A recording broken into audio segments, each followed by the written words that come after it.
What happens when the world's richest nation puts economic pressure on the world's most resource-rich yet vulnerable continent? What happens when tariffs, meant to protect, start to hurt the very people who are just beginning to rise? America has imposed tariffs across the world. This isn't just trade policy, it's a statement. China, the global factory, India, the land of coders and chemists, and now Africa, the heartbeat of raw resources and untapped potential. None have been spared. But when tariffs hit Africa, they don't just impact profit margins or annual reports. They affect villages, families, futures. Africa exports what its soil provides: coffee, cocoa, cotton, petroleum, minerals, gold. These are not high-tech exports, but they are lifelines. They are the sweat and soul of a continent still building its foundation. And now, with America placing tariffs as high as 40 to 50% on these goods, that lifeline is tightening. Tariffs mean less money flowing into local economies. It means farmers struggling to send their children to school. It means rural clinics without medicine. It means young dreamers watching opportunity drift out of reach. Meanwhile, India and China export high-value goods: pharmaceuticals, robotics, software. Their trade with the U.S. is built on innovation. Africa is still largely exporting what grows or what can be dug out of the ground.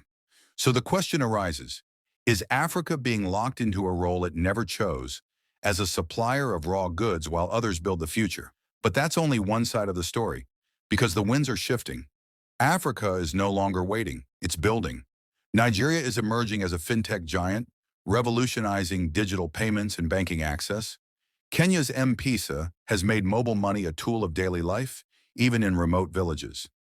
South Africa is home to growing AI labs, training engineers who will write tomorrow's code.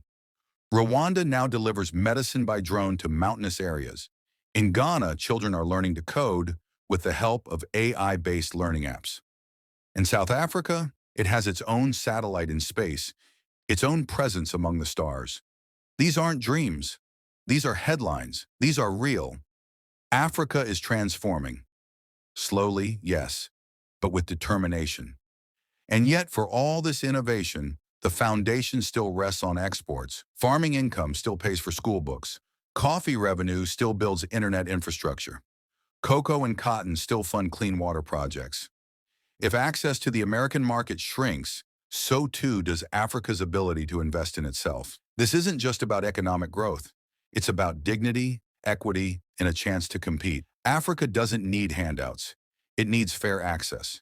It needs open doors, not closed gates. Tariffs on African goods don't just block trade, they block progress. They slow down a continent that is finally gaining speed.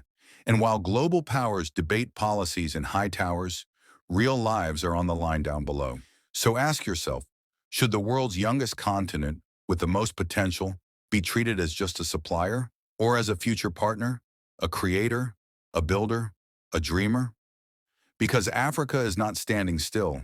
Africa is coding. Africa is inventing. Africa is dreaming bigger than ever, and no tariff can block a dream that's ready to fly. Africa will rise, whether the world makes space for it or not.